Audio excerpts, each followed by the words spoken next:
Today we're going to draw a dragon using different kinds of texture. But let's first talk about symbolism.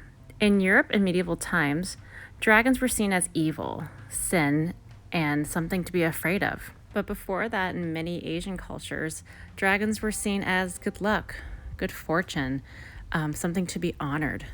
In both instances, dragons were a symbol of power, whether it be for good or for evil. As we draw our dragons today, we're going to be using texture to give it more dimension. Real textures are things you can touch.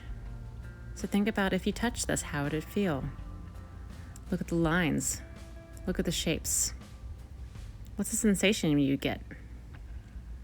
Visual textures are textures that are two-dimensional. They resemble patterns using different kinds of lines and shapes. Zentangles are a type of visual texture, if you want to look up a few examples of those. But they usually are something that could appear to have a certain feeling, but you couldn't actually feel them with your skin. So you need a piece of paper and a pencil. Pause if you need to go get one. And we're going to do our picture of our dragon horizontal, which means landscape or wide. I want you to think of the space in thirds. We're going to draw the head, the body, and then the tail. Each is going to take up about a third of the page. So in our first third, we're going to draw the head and the neck.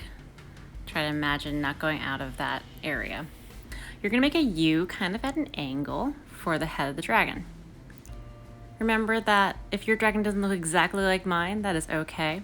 You just want enough space inside the body of your dragon for texture. So draw big. I'm going to give that U a little ear at the top. And then at the bottom of the head, I'm going to connect it to the bottom of the page. We're going to give it a little curve to kind of make it look like a long dragon neck. So curve in and then out to the left. I'm going to make a parallel curve, which means that my curve is going to make the width of the neck about the same width, so he doesn't have a really skinny neck. And make sure I kind of stay in that third area. I'm going to pause if you need to. Now I'm going to do the wings and the body. So I'm going to go up and down. The wings are kind of folded over. And I'm going to make these really big bumps for the bottom of the wings. Remember to draw lightly. If you need to erase, kind of like how I don't like how small this is, remember you can erase and redraw. There's my wing. And I didn't go too far down the page because I want some room underneath my wing for his back, or her back. So from under the wing, I'm going to draw a curve that goes down off the page, but leaves about an inch or two of room. The next thing I'm going to draw coming from off the page is the tail. So I'm going to draw a line going up, draw another one from the side so that the width of my tail looks nice and thick. And then I'm going to go out on both sides of the tail and draw kind of a triangular end to my dragon's tail.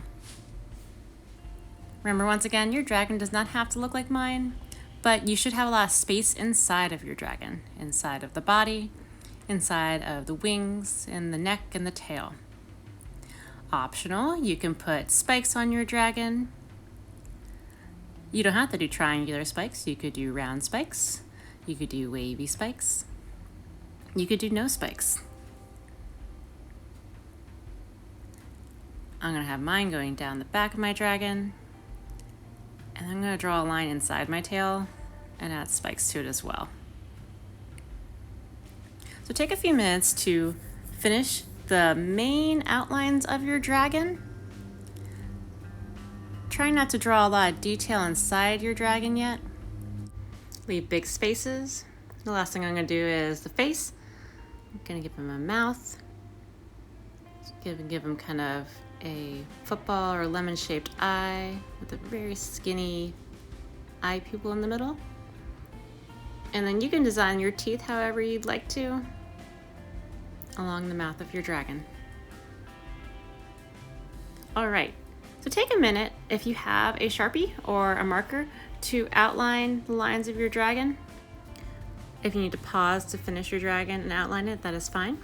You will next need a pencil, or I prefer doing crayons without paper, because we're going to be adding texture inside of your dragon. So for the inside of our dragon, we're going to be doing texture rubbings. What that means is that you're going to take your dragon and you're going to put it on something that has a hard texture. You're going to take the side of your crayon or the side of your pencil and rub so that the texture shows through. I encourage you to do different textures from different surfaces on your dragon. You can use one color, you can use multiple colors. Make sure that you're holding your dragon still so that way when you're rubbing the texture it shows through and gets all the grooves. You really want to use the side of a pencil or the side of a crayon so that way there's not too many lines from your drawing material. So I want you to ask yourself, the things that we're using to create texture, are those real textures or visual textures? If you said that these items are real textures, you're correct. That basket I used was a real texture. This cut up orange bag is a real texture. But they're actually helping me make some visual textures. You can't feel what's on the paper, but because it's bumpy is the reason that the crayon is showing up. Take a moment to finish your dragon. Little areas you might not be able to do texture rubbings. But once you're done, I want you now to start thinking about visual textures, or those Zen tangles. You're going to be using lots of different lines to create those textures. But here's the challenge. Before you start drawing your visual textures, I want you to decide, is your dragon like a dragon from the book and from medieval times? Does it represent fear? Does it represent something you worry about? Or do you want your dragon to represent something more like the Asian tradition? Prosperity, good luck. Is your dragon there to watch over you and to be honored? As you're drawing your Zentangle or visual texture lines, I want those lines to illustrate or represent what kind of dragon you have. Is it one that's chaotic and spiky and mixed up? I think you can tell already. My dragon is tangled. It's kind of scary. It has thick lines. It has curly, wavy lines that are tangled up with each other. It has spiky zigzag lines. My dragon represents fear. My dragon represents worry. Crossing lines, spikes, zigzags. I'm going to add dark triangles. I'm going to add X's. In a second, I'm going to show you another dragon that I made, but my lines are going to represent good luck, prosperity, a calmness. But right now, this dragon right here, this is my worry dragon.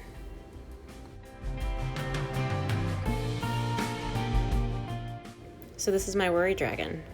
The visual textures on the outside for me represent kind of chaos, where this is my calm dragon. These textures to me represent a Zen kind of peace. So whichever type of dragon you decided to make, I want you to share with somebody what your dragon means. Make sure that you fill the background with different kinds of visual textures so we can better understand what kind of dragon you have. Make sure you take a picture of your dragon and turn it into your teacher if they need it turned in. Thank you for drawing with me today, and until next time, have fun creating.